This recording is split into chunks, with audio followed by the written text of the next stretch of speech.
Hi, everyone. Welcome to Jasmine's First Impression Sports Talk. And today I have an amazing guest with me, Kosha, Irby, Chief Marketing Officer of PBR, Professional Bull Riding. So let's get started.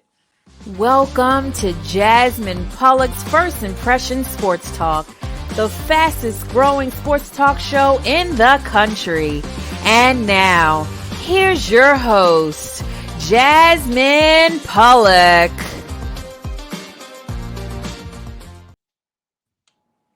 Welcome back, everyone. And here I am, Jasmine's First Impression Sports Talk. And here I have an amazing guest with me, Kosha, Irby. Hi, Kosha. How are you doing? I'm fantastic. How are you?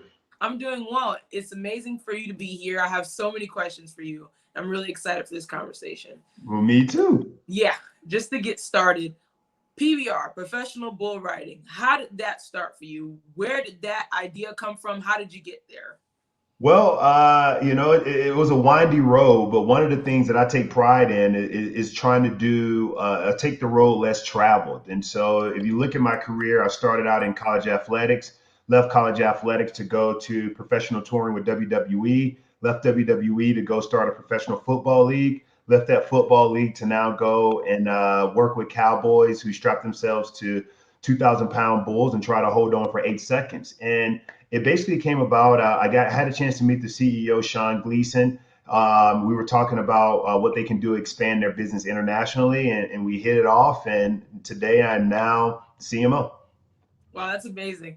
And how was the marketing aspect of it, working in the football league and working in WWE? Because I know those are very big sports.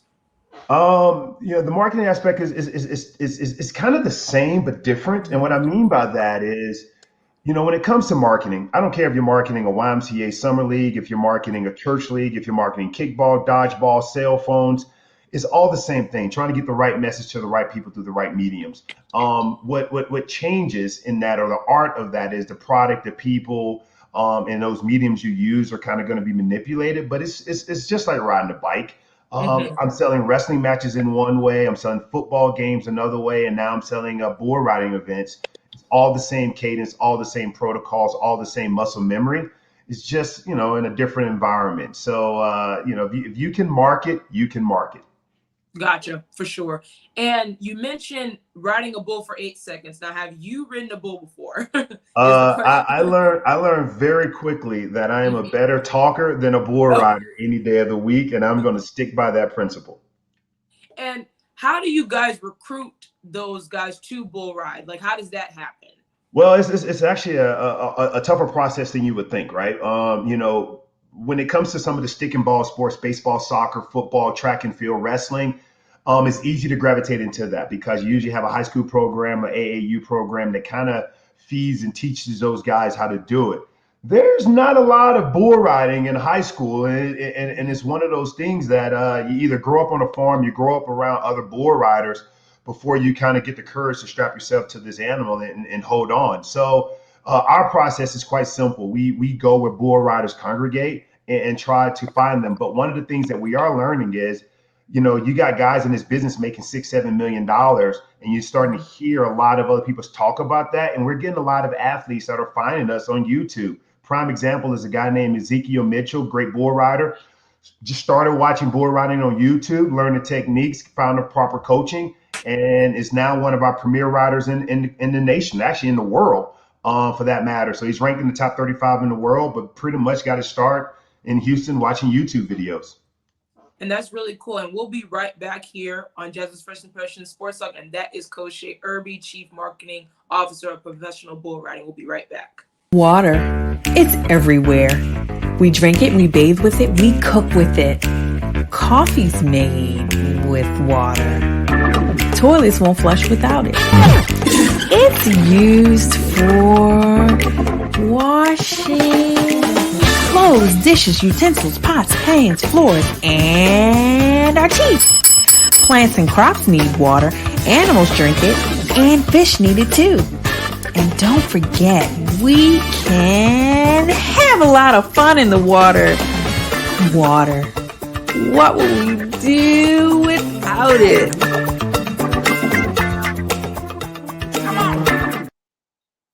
You're watching Jasmine Pollock's First Impression Sports Talk.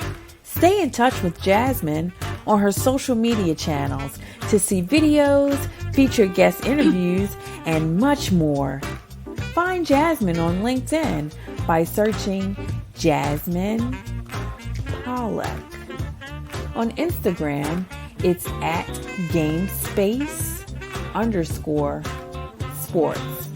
And you can find Jasmine on YouTube by searching GameSpace Sports Content. First Impression Sports Talk airs each Monday at 8 p.m. Eastern. You can see the show live on YouTube, LinkedIn, and Facebook. If you missed the live show, we have you covered.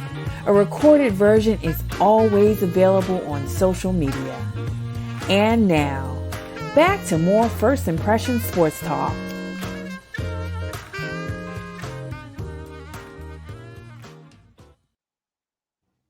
Hi, welcome back, everyone. I'm Jasmine from Jasmine's First Impression Sports. I'm here with Kosha Irby.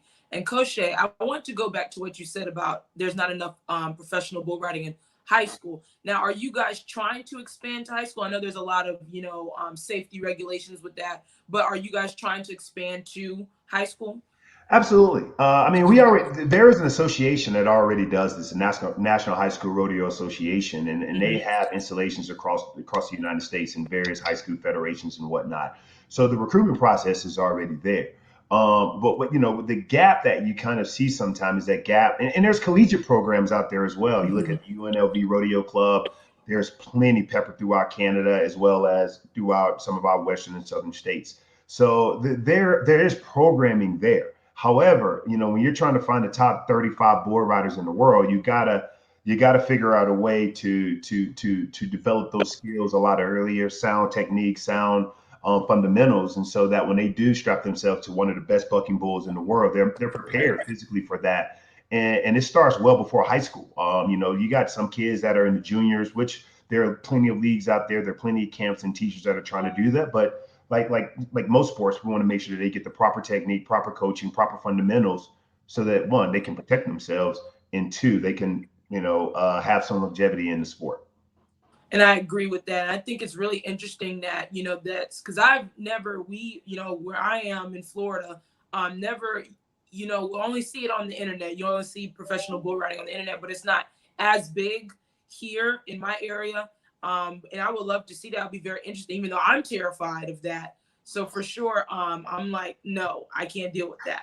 But for sure, for the last question of the day, question before we head out of here, what does it take to be a very good marketer in professional bull riding, and how is the atmosphere with the fans and everything like that? Atmosphere is unlike any other. Bull riding bull riding and live events are congregators. They're congregators of people to come together for a common cause of celebrating the sport, witnessing the sport, and having a great experience with the sport. And as a marketer, my job is to try to curate an experience that everybody can leave from with a positive experience. So that extends to the athletes, that extends to our stock contractors, our employees, and that extends to our fans. And I like to say that I like these 3 P's of marketing that I got to master. That's going to be your people, your product, and your patrons. If you understand those 3 and can figure out a way to maneuver those 3 together, you're going to create a good experience. And that's what I think most marketers need to focus on as they go forward. And I agree with that. And marketing is very big in sports in general. Marketing is a very, very important piece to get fans, to keep fans engaged and keep the sport alive. So thank you, Kosha Irby, for joining me today on Jasmine's First Impression Sports Talk. Thank you. It was a pleasure having you today. Always a pleasure. Of course. And everyone, please make sure you stay tuned for professional bull riding and just, start looking into that. It's a very interesting sport. And I want to thank everyone for joining me today. Thank you, Leon, for the production. Thank you, Kelly, for the announcing. And I will definitely see you guys here on Jasmine's First Impression Sports Talk next Monday here at 8 p.m. Have a good one.